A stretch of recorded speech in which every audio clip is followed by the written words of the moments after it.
মা, বিয়ে করার কি দরকার? একটা কাজের লোক রাখলেই তো হয়, শুধু শুধু ঝামেলা। দেখ বাবা, আমাদের জন্য অনেক করেছিস, আর কত করবি। এবার তোর নিজের দিকে একটু তাকা।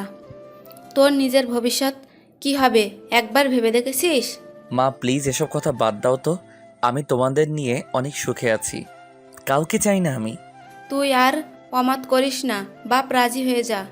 মেয়েটা খুব ভালো, তোর সাথে ভালো মানাবে। আচ্ছা, তোমার যা ভালো মনে হয় করো। আর রাতে ওষুধ খেয়েছো? হুম, খেয়েছি। তুই রুমে যা, অনেক রাত হলো। আচ্ছা, হাসান ঢাকা থেকে আসবে কবে জানো কিছু? ইদানিং ফোন ধরে না। মেডিকেলে পড়তে হয়তো পড়ার চাপ বেশি থাকে। তুই চিন্তা করিস না, যা ঘুমিয়ে পড়ে। আমি রুমে যেতে যেতে আপনাদের আমার পরিচয়টা দেই। আমি শাহরিয়ার রহমান, একটা মোটর গ্যারেজে কাজ করি। ছোট ভাই মেডিকেলে পড়ে আর বড় বোনের বিয়ে হয়ে গেছে কিছুদিন আগে। গল্পে ফেরা যাক।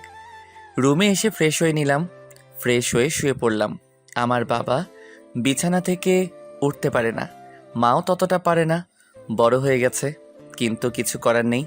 বিছানায় শুয়ে শুয়ে ভাবছি, সারাদিন ক্লান্তি শেষে রুমে আসলে হয়তো আমার স্ত্রী আমাকে শান্তি দিতে পারবে। নিজের স্ত্রীর মুখের দিকে তাকিয়ে হয়তো কষ্টটা দূর করতে পারবো। এসব ভাবতে ভাবতে কখন যে ঘুমিয়ে গেলাম মনেই পড়ছে না। সকালবেলা যখন ঘুম ভাঙে তখন দেখি ফজরের আজান দিচ্ছে। আমি উঠে পড়লাম, উঠে দেখি মা নামাজ পড়ছে। আমি ফ্রেশ হয়ে রেডি হয়ে নিলাম গ্যারেজে যাওয়ার জন্য। বেরিয়ে একা একা হাঁটতে হাঁটতে মসজিদে চলে আসলাম। মসজিদে এসে নামাজ পড়ে গ্যারেজে আসলাম। গ্যারেজে এসে কাজ করছি। আসলে গ্যারেজটা আমার না, আমি গ্যারেজে ম্যানেজার হিসেবে কাজ করি। তেমন কোনো বন্ধু বান্ধব নেই, শুধু সানি ছাড়া। কাজ করতে করতে দুপুর হয়ে গেল। দুপুরে খাবার খাওয়ার জন্য হোটেলে আসলাম। হোটেলে এসে খাবার খেয়ে আবার কাজ করতে লাগলাম। এভাবে দিনটা পার হলো। রাত 9টার দিকে বাসায় ফিরলাম। ফিরে কলিং বেল দিলাম। একটু পর আমার বড় বোন রিমি দরজা খুলে দিল। আমি বললাম, আরে আপু, তুই কেমন আছিস? আর কখন আসলি? বিকালে আসলাম, আয় ভিতরে আয়। দুলাভাই আসে নাই? আর মা কই? আসছে, রুমে দেখ। আমি রুমে এসে ফ্রেশ হয়ে নিলাম। ফ্রেশ হয়ে মায়ের রুমে গেলাম। গিয়ে দেখি খাটের একপাশে বসে আছে বাবার সাথে। আমাকে দেখে বলল, আয় বাবা, বস এখানে। মা রাতে খেয়েছো? আর বাবা ওষুধ খেয়েছে? সব ঠিক আছে। শোন, কালকে তোর গায়ে হলুদ, আর পরদিন তোর বিয়ে। কি বলো মা, এত তাড়াতাড়ি কেন? আর কয়দিন পর করলে হতো না? না, দেরি করলে হবে না। যত তাড়াতাড়ি সম্ভব বিয়েটা হোক। মা, মেয়ে যেমনই হোক, কিন্তু তোমার মনের মতো হওয়া চাই। এই নে মেয়ের ছবি, পরে দেখিস। আর কালকে গ্যারেজে যাওয়া লাগবে না, কয়েকদিন ছুটি নিয়ে নিস। আচ্ছা মা, তুমি ঘুমিয়ে পড়ো, না হলে শরীর খারাপ করবে। আমি খাবার খেতে টেবিলে চলে আসলাম। আর একটু পর দুলাভাই আর রিমি, তাদের ছেলে সবাই মিলে কথা বলতে বলতে খাবার খেয়ে নিলাম। মা নাকি আগেই খেয়েছে। খাবার শেষ করে রুমে চলে আসলাম। রুমে এসে শুয়ে ছবিটা বের করলাম। দেখি খুব সুন্দর মেয়ে, চোখগুলো ছোট ছোট, ঠোঁটগুলো গোলাপের পাপড়ির মতো। আমি এই মেয়েকে দেখে অতীতের কাহিনী মনে পড়ে গেল। জান্নাত, যাকে আমি ভালোবাসতাম, পরিবারের জন্য ছেড়ে দিয়েছিলাম, এই কথা মনে হতেই চোখের কোণে জল চলে আসলো। তারপর ছবিটা রেখে ঘুমিয়ে পড়লাম। পরদিন সকালে একটু দেরি করে ঘুম থেকে উঠলাম। উঠে দেখি হাসান আসছে, আরও কিছু মেহমান। তারপর ফ্রেশ হয়ে সবার সাথে খাবার খেয়ে নিলাম। খাবার খেয়ে কাজ করতে লাগলাম। এইভাবে দিনটা পার হলো। পরদিন সব নিয়মকানুন শেষে বিয়েটা হয়ে গেল। বাসর ঘরের সামনে দাঁড়িয়ে আছি। ঘড়িতে প্রায় 12টা 34 বাজে। তখন পিছন থেকে রিমি আপু বলে উঠল, কিরে শাহরিয়া, ভিতরে না গিয়ে এখানে দাঁড়িয়ে আছিস কেন? না, এমনি যাচ্ছি তো, তুই যা ঘুমিয়ে পড়। এই বলে ভিতরে এসে দরজা বন্ধ করলাম। দরজা বন্ধ করে সেখানে খাটের দিকে তাকিয়ে দেখি চুপচাপ বসে আছে, কিন্তু সালাম করার কথা, সালাম করলো না। আমি কিছুক্ষণ দাঁড়িয়ে রইলাম, কিন্তু না, সালাম করতে আসলো না। আমি কাছে গেলাম, গিয়ে বিছানায় বসে ঘোমটা তুলতে যাব, তখনই সে নিচ থেকে ঘোমটা খুলল। আর চাহনিতে রাগের ছাপ। আমি কিছু বললাম না। বিছানা থেকে উঠে পাঞ্জাবি খুলে ফেললাম, তারপর শার্ট পরলাম। তখন মেয়েটা বলে উঠল, দেখ, তোকে আমার পছন্দ হয়নি। তুই আমার কাছে আসবি, যদি আসিস আমার চেয়ে খারাপ আর কেউ হবে না, বলে দিলাম। চুপ করে রইলাম, আর আমাকে চুপ থাকতে দেখে আবার বলে উঠল, শোন, তুই দেখতে তো খ্যাতের মতো, তারপর গালগুলো ভিতরে চলে গেছে, কোমর বেঁকে গেছে, দেখতে পুরো কঙ্কালের মতো, হাড় ছাড়া তেমন কিছুই নাই, আবার স্মার্টও না। তোর সাথে কি আমার যায়, তুই বল? যায় না? তাহলে বিয়েটা কেন করলেন? বিয়েটা না করলেই পারতেন। আমার জীবনটা নষ্ট করার কি দরকার ছিল? শোন, আমি মুন্নাকে ভালোবাসি, আমি একমাত্র বাবা মায়ের জন্য রাজি হয়েছি, তুই আমাকে ডিভোর্স দিবি। শোনেন, বিয়ে তো মানুষের একবার হয়, চলেন না সব কিছু ভুলে শুরু থেকে শুরু করি। এই কথা শুনে খাট থেকে নেমে আমাকে একটা থাপ্পড় মারল। আমি কিছু বললাম না, বিছানায় শুয়ে পড়লাম। তখন আবার বলে উঠল, কি রে খ্যাতের বাচ্চা, তোর কি মনে হয় আমি তোর সাথে ঘুমাবো? কখনো না, মরে যাব তবু তোর মতো খ্যাতের সাথে আমি ঘুমাবো না। আমি একটা বালিশ নিয়ে ফ্লোরে চলে আসলাম আর এসে শুয়ে পড়লাম। তখন খাটের ওপাশ থেকে তাহমিনা বলতে শুরু করলো, আরে মুন্না জান, আমার কোনো চিন্তা করো না, আমি নিরাপদে আছি। আর এই বলদের সাহস আছে নাকি আমার গায়ে হাত দেওয়ার? তুমি তো, আমি তো তার সামনেই কথা বলছি। ওপাশ থেকে কি বলল শুনতে পেলাম না। তখন আবার তাহমিনা বলল, যদি বাসর করতাম তাহলে কি তোমার সাথে কথা বলতাম? পাগল একটা, আমি শুধু তোমার, বুঝতে পারছো? আমি এসব শুনে কি বলবো বুঝতে পারছি না। নিজের বউ অন্য কারোর সাথে কথা বলছে, সেটা আবার স্বামীর সামনে। মাকে বলেছিলাম বিয়ে করার দরকার নেই, এখন আল্লাহই জানে আমার কপালে আর কি কি আছে। ভাগ্যগুণে এমন স্মার্ট বউ পাইছি, শালার কপাল। এসব ভাবতে ভাবতে ঘুমিয়ে গেলাম। সকালবেলা ঘুম থেকে উঠে দেখি সকাল 6টা বাজে। আমি উঠে পড়লাম, তারপর ফ্রেশ হয়ে গ্যারেজে যাওয়ার জন্য রেডি হচ্ছি। একবার তাহমিনার দিকে তাকিয়ে দেখি কম্বল জড়িয়ে বাচ্চাদের মতো ঘুমিয়ে আছে। আমি রেডি হয়ে কাছে গেলাম, গিয়ে কপালে আলতো করে হাত রাখলাম। হাত রাখতেই আমার শরীরে কেমন যেন এক অনুভূতি হলো। আমি বেশ কিছুক্ষণ তাকিয়ে রইলাম। হঠাৎ করে তাহমিনা জেগে উঠল আর আমাকে এই অবস্থায় দেখে ঠাস করে 2টা থাপ্পড় বসালো আর বলতে লাগলো, তোর সাহস কি করে হয় আমার গায়ে স্পর্শ করার? কি যোগ্যতা আছে তোর? সামান্য একটা গ্যারেজে কাজ করিস, আমাকে যে বিয়ে করতে পেরেছিস এটাই তোর ভাগ্য। সরি, আসলে আমি বুঝতে পারিনি। প্লিজ আস্তে কথা বলুন, মা বুঝে ফেলবে। তো আমার কি, হ্যাঁ? তুই এখনই আমার চোখের সামনে থেকে যা। আর শোন, তোর মাকে বলবি আমি ভার্সিটিতে ভর্তি হব, আর আমি হোস্টেলে বান্ধবীদের সঙ্গে থাকবো। আমার মা কি? আপনারও তো মা, এমন করে বলবেন না, মা শুনলে কষ্ট পাবে। 2-3 দিনের মধ্যে আমাকে ভর্তি করার ব্যবস্থা করবি, আমি আরো পড়তে চাই। জি আচ্ছা, সমস্যা নেই, আমি গ্যারেজে যাচ্ছি। আপনি প্লিজ মায়ের সামনে একটু ভালো করে কথা বলবেন। এই খ্যাতার বাচ্চা, সবকিছু বলে দিতে হবে নাকি? আর আমি কি তোর মতো মূর্খ নাকি? যা সর আমার সামনে থেকে। আর আমাকে কিছুদিনের মধ্যে ডিভোর্স দিবি, আমি আলাদা থাকবো।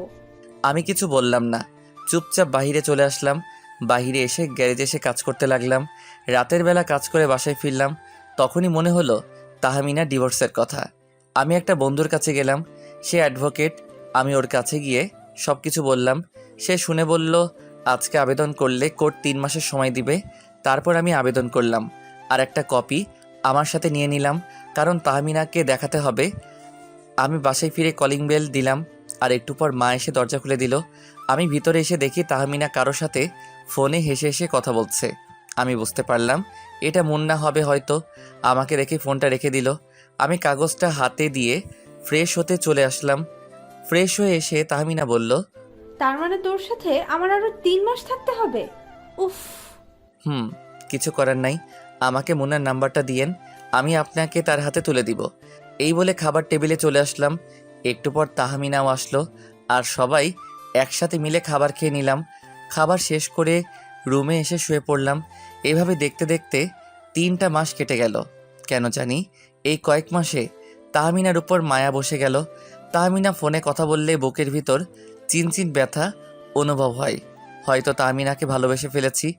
আজকে ডিভোর্স পেপার নিয়ে বাসায় ফিরছি। বাসায় ফিরলাম অনেক রাত করে। বাসায় ফিরে দেখি সবাই ঘুমিয়ে গেছে।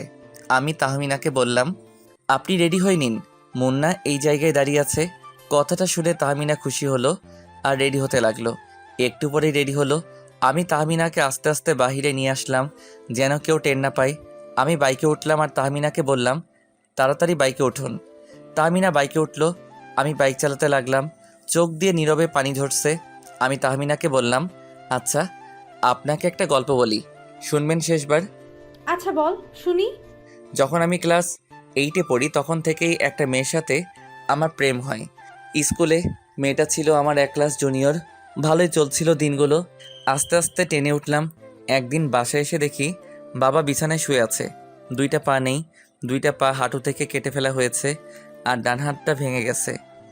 এসব দেখে তখন কি অবস্থা হয়েছিল তা বলে বোঝাতে পারবো না। বাবার চিকিৎসার খরচ ছিল অনেক, আর টাকা পয়সা যখনগুলো ছিল সবই শেষ। একদিন স্কুল থেকে বাসায় ফিরে দেখি ঘরে রান্না করার মতো চাল নেই। তখন থেকে সিদ্ধান্ত নিলাম আমি কিছু করব। একজনের সহযোগিতায় মোটর গ্যারেজে কাজ নেই, আর তখনই জান্নাতের সাথে কথা হতো। কখন আমি কল দিতাম না, কারণ আমার কাছে খাবারের টাকাই থাকতো না, আর রিচার্জ করা তো দূরে থাক। গ্যারেজে সবাই অপমান করত, অনেক সময় আমাকে মারতো, কারণ আমি কাজ পারি না বলে। 2 মাস পরেই একদিন জান্নাত দেখা করতে বলল। আমি গ্যারেজে আসার পর থেকে স্কুলে যাওয়া বন্ধ করে দিয়েছিলাম। তো দেখা করলাম।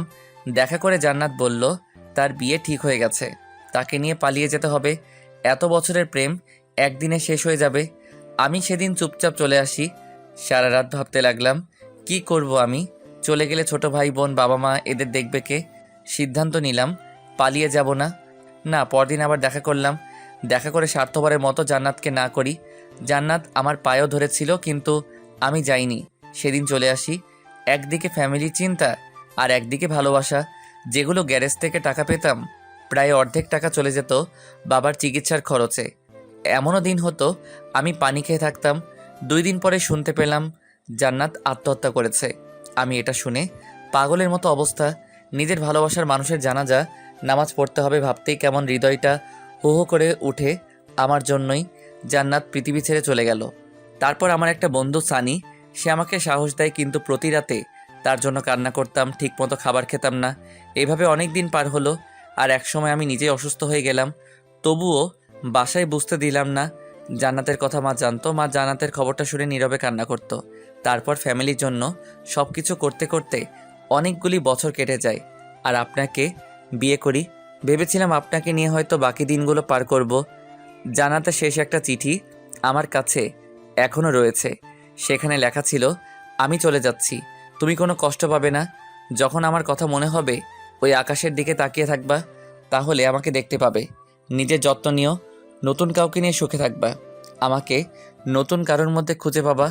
ভালোবাসি শাহরিয়ার। এই ছিল আমার জীবনের গল্প। আমি তাহমিনার কান্নার আওয়াজ শুনতে পেলাম। আমি বলে উঠলাম, এই ব্যাগে ডিভোর্স পেপার আর কিছু টাকা আছে, আপনার কাজে দিবে। ভালো থাকবেন, নিজের যত্ন নিয়েন, নামাজ পড়বেন। বলেই বাইক ব্রেক করলাম। চলে আসছি। সামনে তাকিয়ে দেখি মুন্না দাঁড়িয়ে আছে। আমি আবার বললাম, ওই যে মুন্না দাঁড়িয়ে আছে, যান, আর যাওয়ার অসুবিধা হবে না, আমার বাইকটা নিয়ে যান, সমস্যা নেই। আমাদের দেখে মুন্না কাছে আসলো। আমি নামলাম, তাহমিনাও নামলো। আমি বাইকের চাবি মুন্নার হাতে দিয়ে তাহমিনার হাতটা মুন্নার হাতে জড়িয়ে নিলাম, আর বললাম, সুখে থেকে তোমরা দোয়া করি। এই বলে পিছন দিকে হাঁটা দিলাম। বুকটা ফেটে যাচ্ছে, ইচ্ছে করছে জোরে কান্না করি। আমি তাহমিনার দিকে একবারও তাকাইনি, মাথা নিচু করে হেঁটে আসছি। তখনই কেউ দৌড়ে এসে পা জড়িয়ে ধরলো। দেখি তাহমিনা। আমি বললাম, আরে আপনি পা ধরেছেন কেন, ছাড়ুন। আমাকে ক্ষমা করে দাও, আমি বুঝতে পারিনি তোমার ভিতরে এতটা কষ্ট লুকিয়ে আছে। তুমি এত কষ্ট সহ্য করছো। হয়তো জান্নাতের মতো হতে পারবো না, তবুও একটাবার সুযোগ দাও। হারিয়ে গেলে নিজেকে কখনো ক্ষমা করতে পারবো না আমি। দেখেন মুন্না আপনাকে খুব ভালোবাসে, আর আপনি তার কাছে ফিরে যান। আমি ভালোই আছি। না, আমার আপনাকেই লাগবে, প্লিজ। এই বলে কান্না করে দিল। আমি তাহমিনাকে উঠালাম, আর তখনই শক্ত করে তাহমিনা জড়িয়ে ধরলো। কেন জানি আমারও ভালো লাগছিল। হয়তো এটাই ভালোবাসা। গল্পটা শুনে কে কে কান্না করেছেন অবশ্যই কমেন্ট করে জানাবেন। আর আপনাদের নামে গল্প লিখতে চাইলে আপনার নাম প্লাস প্রিয় মানুষটার নাম কমেন্টে লিখে যাবেন। আমি শাহরিয়ার রহমান অবশ্যই লেখার চেষ্টা করব। ধন্যবাদ সবাইকে।